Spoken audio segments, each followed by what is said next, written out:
From B Media Production, this is B Podcasting. Engage your audience with podcasts. Hi, and welcome to episode 9 of season 2. I'm Nick Schildberger, Managing Director of B Media Production. This episode, we're bringing you the highlights from OzPod 2018, the ABC's annual podcast conference. We'll highlight the most important topics of relevance to brands considering podcasting.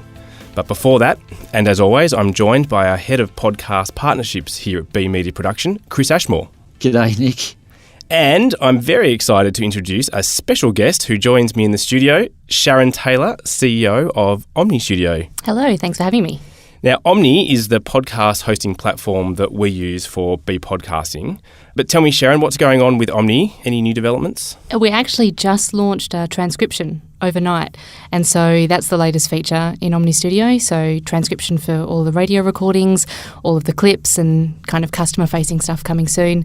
And then just a slew of stuff that feels like it's been in our backlog for ages. So you'll probably see a bit more of us in the next few weeks. Wow, I did not know that. So transcription for podcasters, for everything, all audio on the platform. So all of this you can transcribe. There's a couple of different engines that you can use and, different accuracy. The Queen's English seems to trip up a couple of engines, but, it's all systems go. That is exciting. Now, you were a panellist at the ABC's third OzPod conference. The first time it was held in Melbourne, which was good for us Melbourne great, people. Yeah. What were your thoughts on this year's version? Really well put together. I think for anyone that went last year, it was kind of really creator focused and a lot of panels just kind of talking about the business of podcasting and the state of the industry. And I think this year they really chopped it up with a lot more diversity and there were a lot more different voices and there was a whole pile of different streams. So it was a great day and lovely being in Melbourne. Yes, very convenient for us. And as you said, OzPod was a jam-packed agenda this year. So we can't discuss it all today, but what we have done is picked out a few of the most relevant sessions for our audience that we could deep dive into today. So the first one I want to start with, and it's become a bit of a tradition, is James Cridland opens the conference with an update on the latest statistics. Yep. I was sad he didn't put up all the photos of where he's drunk beer over the last 12 months like he did last year. That was great. All on the ABC's dime. It was brilliant. So James is the editor of podnews.net. He started off by going through the latest ABC corporate tracking study of 2018. And the headline there was that 91% of Australians aged 18 to 75 have now heard of podcasting. And that's a new high, which is great. But more importantly, who's actually listening, which is what we really want to know. And that's now sitting at 62% of Australians have ever listened to a podcast. And 33% have listened in the past month, which was up from 29% last year. So things are slowly trending up, but it's probably slowing down a little bit. And that was the sound of the bottom falling out of the podcast market for anyone listening to this at home. 59% are listening to more podcasts this year. So I think that sort of highlights that people that once we convert them over to podcasting, they're increasing their listenership over time. It might be a good time for me to jump in here, Nick, and just highlight the fact that it is an ABC podcast survey. These figures may be a bit inflated. Those who answered the survey are friends of the ABC or people like me who filled out the form that are quite attached to the ABC. So the ABC's done a lot of amplification of podcasting, so they're probably a bit higher than they would normally be. So, Chris, you're kind of saying that because they're friends of the ABC, you think that people will put it higher naturally? Well, the survey isn't random Australians. It's those that have got an interest in the ABC. So I got an email, and I'm sure you did, and everyone who attended OzPod to fill out this survey, I was one of the nerds that actually filled it out, which took 15, 20 minutes. So it's a larger number than I think the average Australian listening to podcasts. So 33% have listened in the last month. I think a survey by Triton last year, it was down around 17 or 18%. So it is inflated. So we've got to be careful with that, I think. Nova Entertainment research in Feb showed that 20% of Australian podcast consumers were not listening 6 months ago. And I find that one interesting because there are so many podcasts out there. But if there's a growing audience of new podcast listeners, then that gives you a chance at least to pick up new ears that haven't already filled their 5 to 6 hours of podcast listening. Yep. How are people listening? 79% listen on their own, which I actually thought it'd be higher than that. Because that means 21% of people are listening sitting to in groups. Yeah. So James sort of thought that was, he compared it to radio, which is sort of 50% listen on their own. But I actually am more interested in the 21% that listen in groups, but perhaps we can come to that later. 60% listen on headphones, which of course is a more intimate way of listening. Again, the big benefit of podcasting. Now, smart speakers came up a few times throughout the day. As a preferred podcast listening device, 74% say smartphone, and the smart speaker, 1%. And Chris, I know you're a big fan of smart speakers. You've brought one into the studio for an episode of this podcast a little while back, and we've got one in the office here. So what do you think about listening to podcasts on a smart speaker? Look, my interest has waned, I think, since I brought that smart speaker in around, I think, was it Christmas last year I bought it. It's not something that you listen to podcasts on. It's so difficult to listen to a podcast to search for something. You said it there. What is it? Libsyn stats show that 0.12% listen to podcasts on a smart speaker. People listen on their own. It's not like radio where you listen in front of friends and family or in the car. It's done on your headphones. It's done alone. It's like reading a book. So I don't think when James says smart speakers, not yet as a form of listening to podcasts, I don't think it ever will be. I don't know. What do you think, Sharon? We see similar stats to what Libsyn see. We do a bit more on the enterprise side, so there's more flash briefings and kind of news feeds that we send out. But for the most part, I agree with Chris. Unless there was a way for me to walk into my house and go, hey, device name, what can you do? And it teaches me easily how I can do things. You just don't know to ask what you don't know to ask for.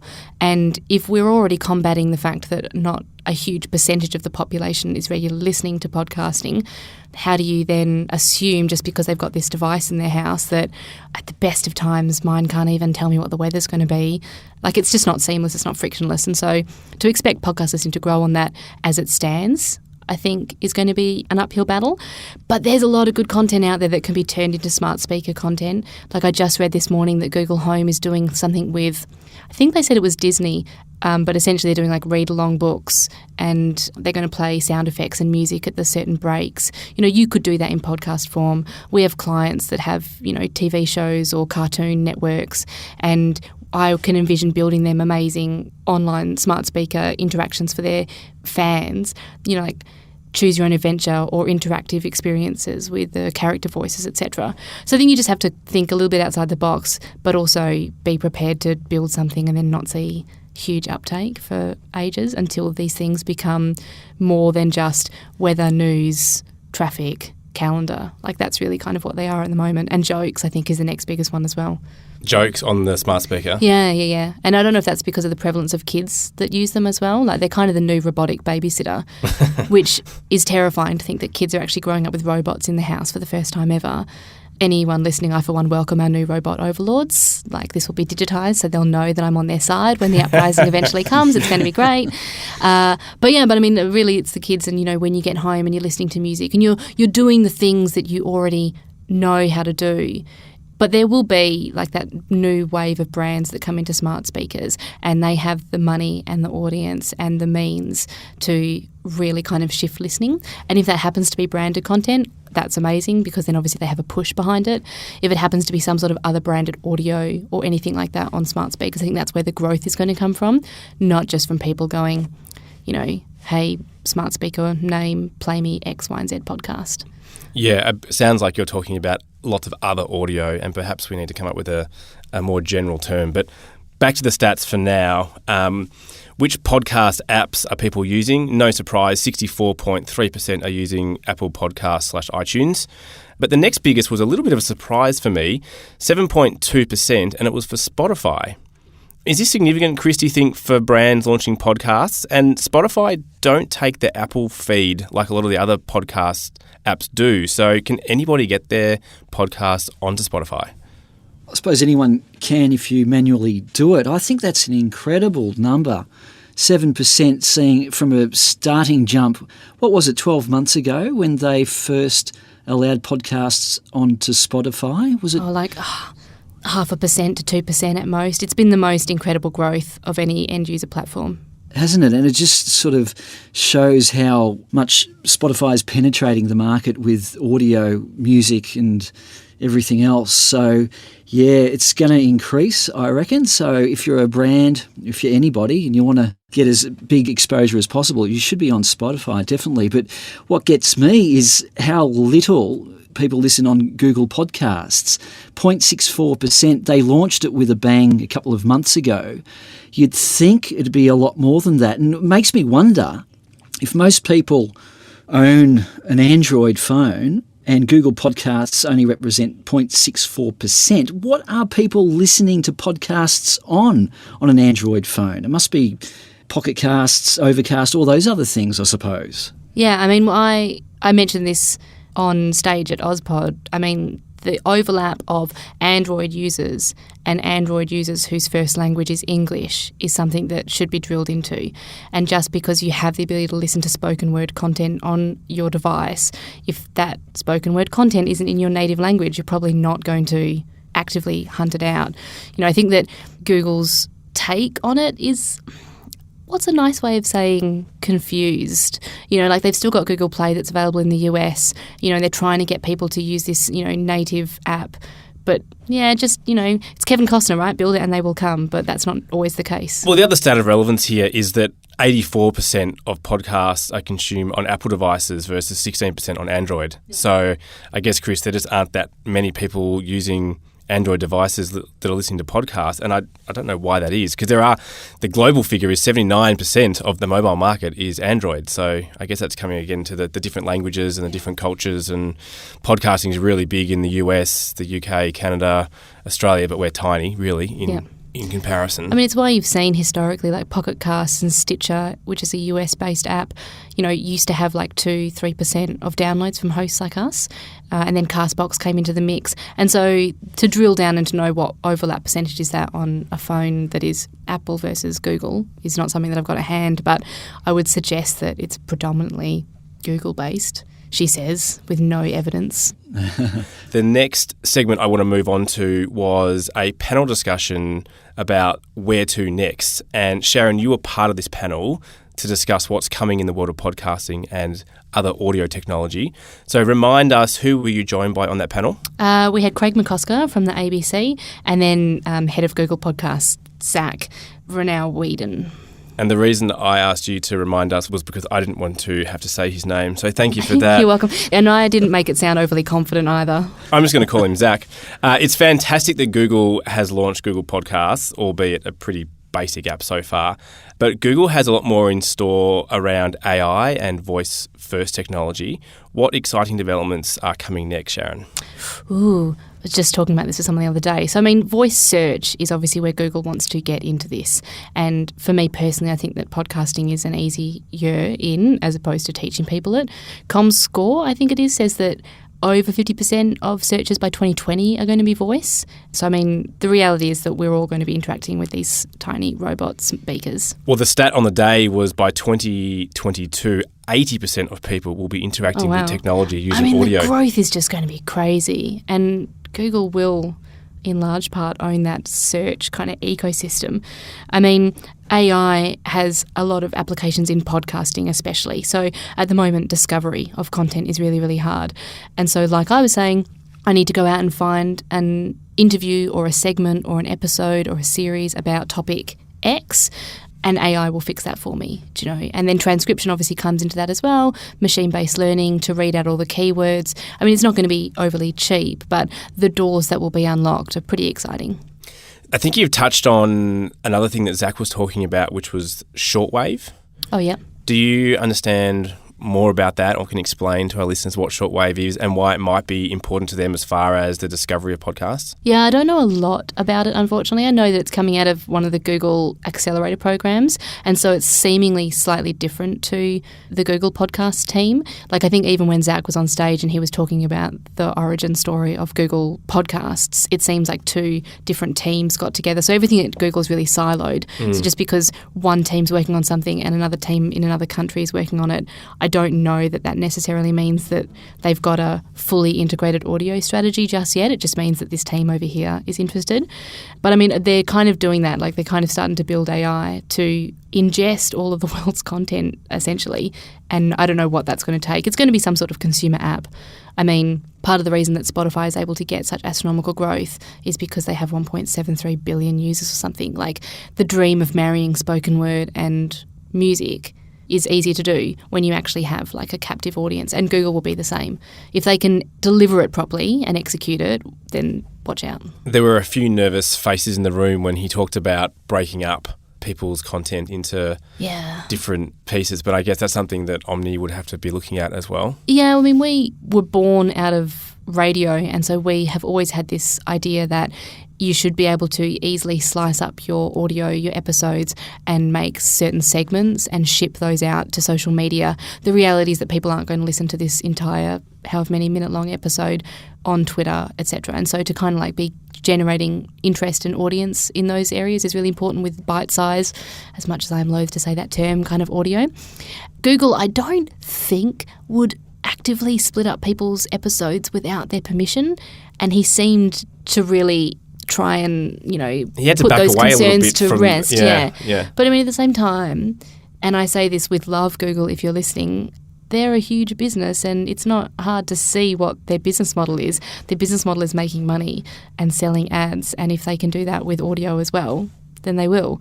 And if that means slicing people's podcasts up, then, well, who knows?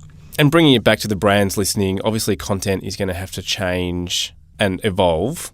And you mentioned before bite size. Do you have other thoughts on what? Oh, yeah. So, I mean, I imagine, you know, let's say that you're a marketing firm and you want to get your audio tips or tricks out there. So, like, a marketing manager is going to walk into their CEO's office, and just as they walk out the door, they ask their smart speaker, smartphone, smart light bulb, smart whatever it's going to be that pumps out audio, hey, light bulb, tell me, that's a really terrible example, but like, we'll go with it. Hey, light bulb, tell me what the 3 most important things about content marketing are this week. And if you're a brand that has audio content and you can have that, you know, 30-second segment or 2-minute segment ready to go, and if Google can order that audio information around the globe as well, yeah, you're front and centre. Great.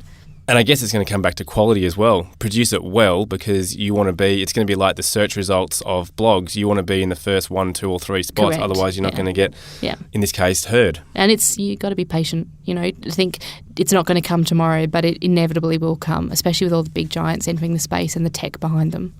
And it's all very well to rely on Google helping increase the exposure and discovery of podcasts, but do you have any other tips, Sharon, for our listeners on what they can do right now to get their audio exposed? Oh, use your entire brand.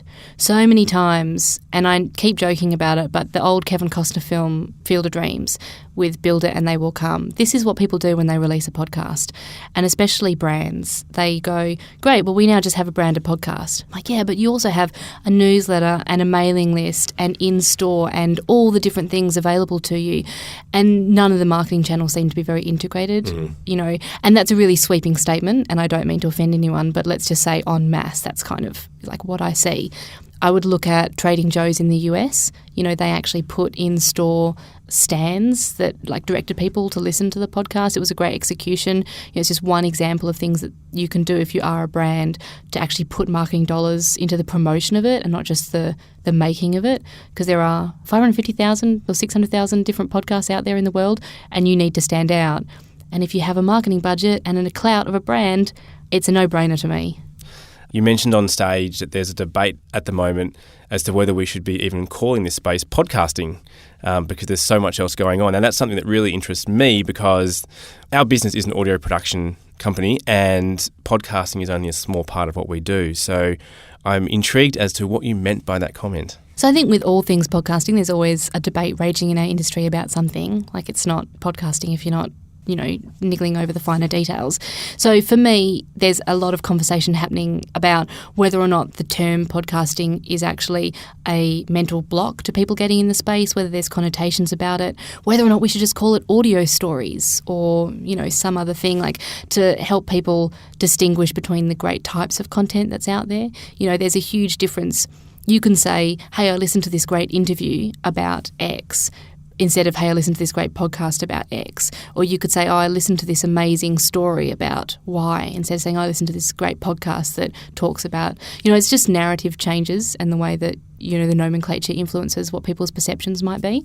And that's a lot of people talking about that in the industry at the moment. Realistically, will you be able to get a whole bunch of people to stop calling it podcasting? Probably not. But I think a change is coming, And it's good because it then broadens what we can do with audio, which I think is a good thing. Yeah, hugely. I mean, then you're not thinking about how do you get podcasting on smart speakers. You think about how do I get audio onto a smart speaker for my company? And you're not thinking about how do I get a branded podcast for my company? Like, how can I use audio to leverage all the assets and power of my brand now and move the space forward in that way? The next segment I want to look at was a topic that was hard to escape during the day, which was about getting your podcast discovered. There was a short supercharged session during the OzPod agenda run by Adam Jaffrey from Wavelength Creative. He basically said that we should be marketing to the 7 out of 10 people that aren't already podcast fans. And in particular, there are 2 reasons why they don't listen. 1, they don't know how, and 2, they don't know why. So, Chris, can you talk me through the solutions for the first group of the I don't know hows? I can. I'll probably first say that I don't think you should necessarily focus on the 7 out of 10 people that aren't already listening to podcasts. But anyway, what Adam was saying, number 1, is build an easier ramp. So I think you need to think like Steve Jobs and the iPhone. You've got to make the experience of listening to your podcast easy or even intuitive. Like my daughter was, I think, 3 years old when she was playing games on her own without instruction on her iPad.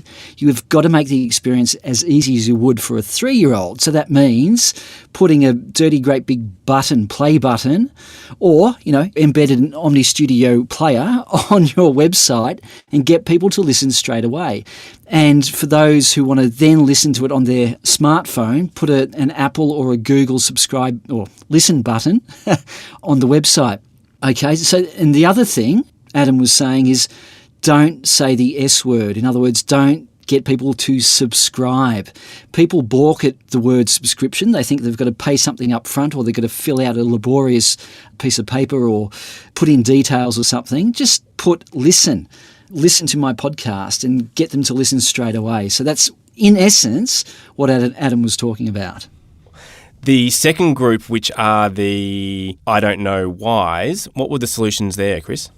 You got to pitch the benefits and not the medium of podcasting. So it never ceases to amaze me how bad a lot of podcasters are at promoting their podcasts. They basically say, listen to my new podcast, Bob and Bill's Adventures, rather than telling me, well, why is that important to listen to? If you had a teaser, like journalists do with a news story, something like, you want to know how a boy from Mount Gambier was captured by the Taliban and escaped and then lived to tell the tale? Well, then don't miss this interview with John Barrow. Something like, I just kind of made that up. Oh, I want to listen. But it just brings you in. Exactly. So you got to bring them into the story and give them a teaser. People like to be teased, I suppose. They want to know, they want to find out the answer. If you give them a little bit of something, they'll want to hear what the rest of it is. So do that. The last segment we're going to go through today is all about branded content. Joanne Wu from GE was on the panel. Joanne was joined by Nick Cummins of the Royals and Wendy Seifert of Vice Australia. I think for me, one of the biggest takeaways was something that Nick said when he was highlighting the power of podcasting for brands, because he's obviously the advertising world, and he said they're struggling to get people to watch a 3-second pre-roll ad, let alone a 30-second TV commercial. But in podcasting, we know listeners will spend 5 to 6 hours a week listening, and 69% of them say they remember the brand in a podcast and are more likely to purchase from the brand. So I don't think you can get more compelling than that. Form an orderly line, brands and advertisers. We're ready. That's Come right. on in. Well, I think we could do another episode on that alone. There's a lot for me to say about that, but we don't have time now. No, well, that's why this is a podcast series, so we'll definitely come back to that. Just a couple of things I wanted to pick up on, Chris. One for you, it's a bit of a tricky question, but there was a debate that we haven't talked about here before about whether you should use a big name or a celebrity in your podcast and something I guess brands are talking to their agencies about. What do you think? What's more important, the name or the idea? Well, they're two separate things. I think a big name brings in the audience. If you've got, I don't know, Barack Obama hosting a podcast, you're going to suck so many people into listening to it. But what sustains the podcast is the content. So a big name isn't going to do everything. If the talent that they're interviewing doesn't have anything to say, people aren't going to come back. So it's two-pronged. I think a big name helps, but it's also reliant upon the content and the storytelling involved in the podcast. Mm. Perhaps, Sharon, just one last question for you. Omny hosts a heap of branded podcasts, so you know from the other side what's working and what's not. Can you give us some clues into what you think are good versus bad? The shows that perform well and that we see come back for a second season or a third season are the ones that are well thought out, do have a strategy, have a budget for at least some sort of marketing around it, even if that's just an hour of someone's time on staff to be communicating, to their mailing base, etc. It's about, that compelling content. It's about getting the brand on board early if it is, an agency making it for the branded podcast. But, it really is. The ones that don't come back for season 2, season 3, they either didn't get the listens. And if you don't get the listens, then it's the hard fact is that people didn't love the content. And so, try again, I guess, until you get it right. That does come back to the return on investment of the podcast. And Joanne talked about this, and it's a bit different for GE because they have a huge marketing budget and they were able to get the listens. So it's a bit of a, Yeah. But it also depends on what your definition of ROI is. Podcasting is great for brand awareness and uplift and to the minimal, at times, investment, versus splashing your logo and a message on a billboard and saying X many cars drove past it, but how many eyes actually looked at it and for how long, etc. Do you know what I mean? It is just about kind of getting your name out there in a lot of ways. It doesn't necessarily need to be, sales, etc. Yeah, GE certainly get it. Joe was Correct. talking about awareness, engagement, interaction on social media, creating discussions and conversations about the contents of the podcast, which all ties back into their brand, even though their brand wasn't mentioned in the podcast, and creating a community around the content. So they really, GE did that really well. Of course, traditional PR, they did well, and they're not something that all podcasters should aim for, but they won some awards as well, which is nice icing on the cake if you do it really, really well. Yeah.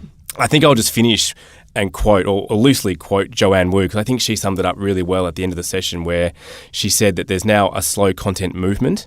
We tell stories and interact through sounds, through speaking to each other, which makes sense. We learn through telling stories all the way from our childhood. So with podcasting, there's an opportunity for innovative storytelling that is done in a slow way and brings the audience along with you and allows them to experience the content and be part of it. Her advice to brands, and a good note to end today, is experiment and be bold. Do something that is new and different, and don't do it in a shitty way. That's great. What a way to end. You can, of course, listen to all of the sessions from OzPod 2018 and previous years on the ABC website at abc.net.au/OzPod. And that's it for another episode of Be Podcasting. Thanks so much, Sharon, for joining us. And can I announce that you've agreed to join us on a more regular basis next year when we launch Season 3? Oh, is this an awkward time to rescind the invitation? No, yes, you can, of course, please. Excellent. We're going to have a new title, a slightly new format. We're going to cover heaps of exciting new content and on a more regular basis. So we're looking forward to having your wisdom and insight together with Chris and mine on a more regular basis, which will be awesome. Thank you. For more about us and how we can help you use audio content to build engagement, you can go to be.com.au. From all of us at B Media Production, thanks so much for listening. Happy podcasting.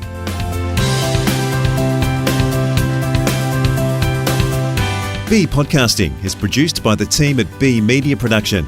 Managing Director Nick Schildberger, Executive Producer Heather Dawson, Producer Chris Ashmore, and I'm Peter Letts, Director of Audio. For more about us, go to be.com.au.